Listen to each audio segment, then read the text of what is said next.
Hello बच्चों, let's read the given question. The question says a wave equation which gives the displacement along the y direction is given by y equals to 10 raised to minus 4 sine 60 t plus 2x, where x and y are in meter, t is time in second. This represents a wave. Option A given है traveling with velocity 30 meter per second in a negative x direction.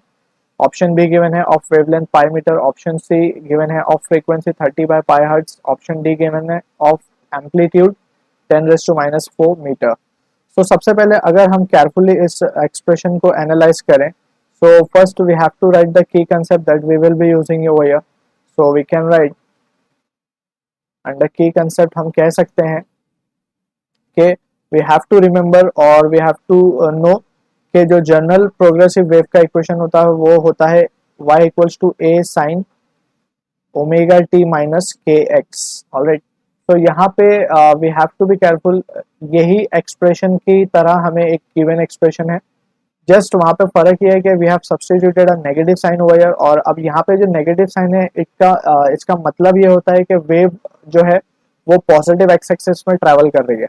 Alright, और अगर यहाँ पे होता positive that means कि wave जो है negative x axis या नेगेटिव एक्स डायरेक्शन में ट्रैवल कर रही होती। जैसे फॉर एग्जांपल अगर अपना जो एक्सप्रेशन हमें क्वेश्चन में गिवन है वहाँ पे पॉजिटिव साइन है या प्लस साइन है बीच में, दैट मीन्स कि वेव जो है वो नेगेटिव एक्स एक्सिस की तरफ ट्रैवल कर रही होगी।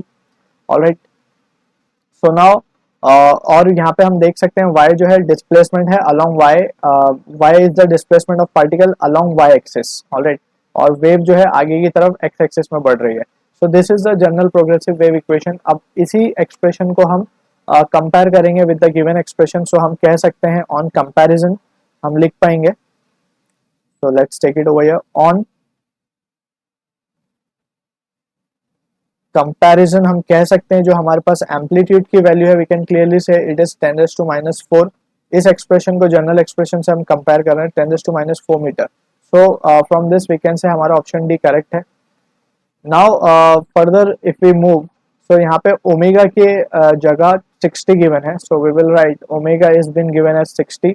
Omega is nothing but is 2 pi F और that is equals to 60। So यहाँ से एफ की वैल्यू दैट इज फ्रीक्वेंसी की वैल्यू जो हमें मिल रही है वो है 30 बाई पाई हर्ट्ज।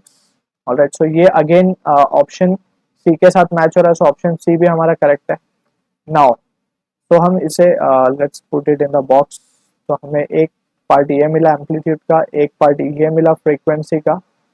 नाउ अब फर्दर थोड़ा सा मूव करें, we will calculate the wavelength. अगर k की वैल्यू हम देखें तो k हमें 2 गिवन है। So k is been given as 2।